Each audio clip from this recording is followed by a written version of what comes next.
In this video, I will show you all how I hit Grand Champion with little to no advanced mechanics. This video is to prove that you don't need advanced mechanics to reach a high rank in this game. For example, I don't know how to flip reset. Actually comment down below right now a mechanic and I will respond saying if I can do it or if I can't do it. And then you can go through the comments to know what I needed to get to Grand Champ. But if you do enjoy what you see or this video helps you out, make sure to leave a like and subscribe to the channel for more videos coming out every single week. But with all that being said, enjoy the rest of the video. The first tip I have to get better quicker is to watch high level gameplay.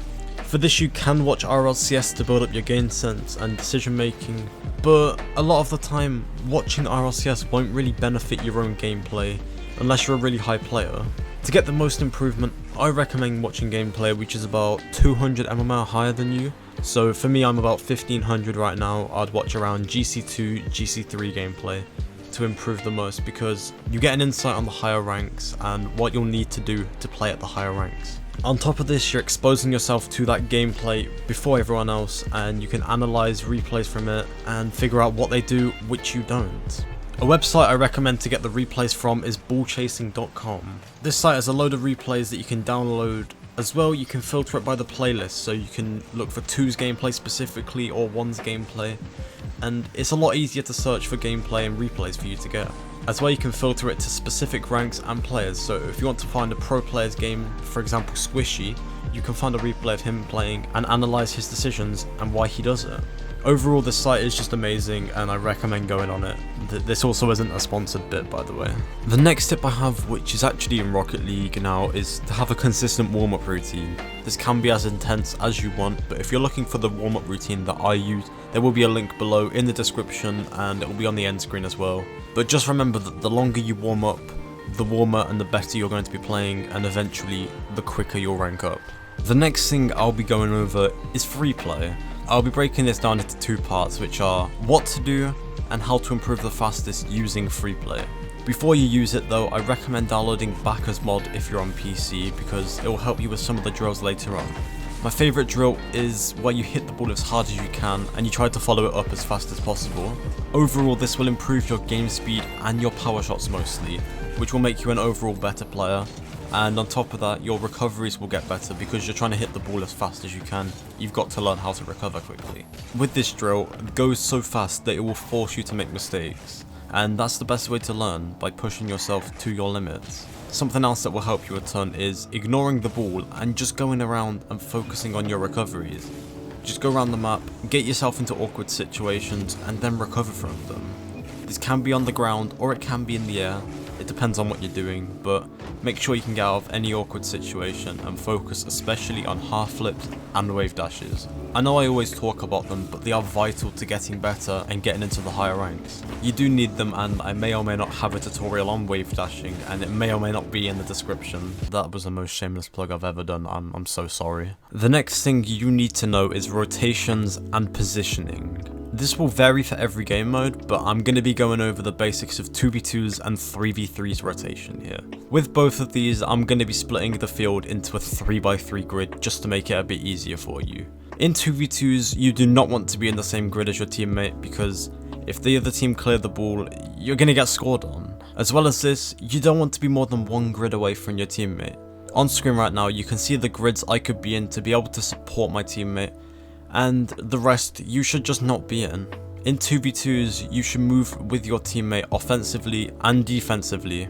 If they're pushing up, you should push up as well without overcommitting. You want to be close enough that you can take the center from your teammate or get a quick breakaway goal without putting yourself too far forward that you'll get punished heavily.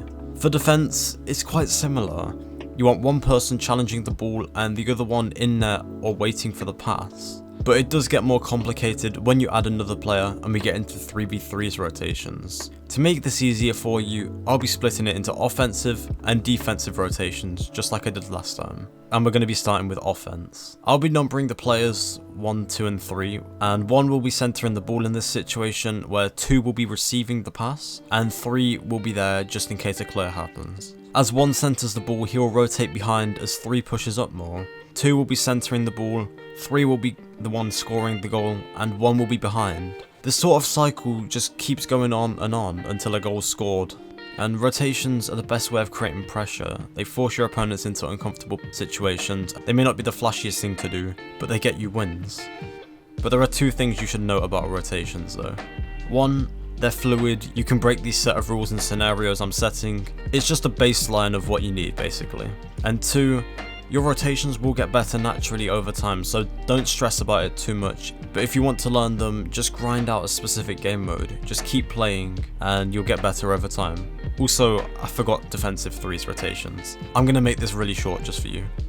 1 clears the ball, 2 is in net, 3 goes for boost, and then 1 will get boost, 3 will go in net, and then 2 will clear. It's the same cycle, but instead of centering it, it's boost, ball, and net. And that's all I've really got to say with rotations, because I want to make a full video going in depth about it, but that's the best way to get wins, to be honest, is just to focus on your positioning. This next tip is for PC only, but it's to use the workshop maps. My two favourites of these are the dribble challenge and the rings map by Lethamyr. As you know, I've spent quite a while on the dribble challenges, and the rings maps I haven't played as much, but I do really enjoy them. If you want to improve your ground car control, the dribble challenges are your best friend, and if you want to improve your aerial car control, you can do the rings maps. If you're not on PC though, you can use free play for the dribbling and the pillars map instead of the rings map. This next aspect is something I think people neglect a lot of the time. Mentality. You see it a lot, especially in the champion ranks, where people will just hop on, they'll get tilted and be off in about 2 or 3 games. They'll complain about their teammates holding them back from getting Grand Champ, but they're the ones who are forfeiting when it's 3 minutes 30 left and leaving the game. You're not going to get Grand Champ if you do that. You're just throwing away your MMR and you're just tilting your teammates. You're just going to make them play worse. Just stop. That's the thing. If you stop, it will get better. You will eventually get GC if you genuinely deserve it. Stop blaming your teammates. Complaining is going to do nothing good for the team. You're just going to make your teammates tilted, they're going to play worse, or they're going to throw. And then it's your fault. Okay, I got a bit heated then, but I'll cover this more in depth in another video. So look forward to when that comes out. The final thing I'll be talking about in this video is consistency. By this, I mean you should be able to do the mechanics I will be listing in a minute, 9 times out of 10.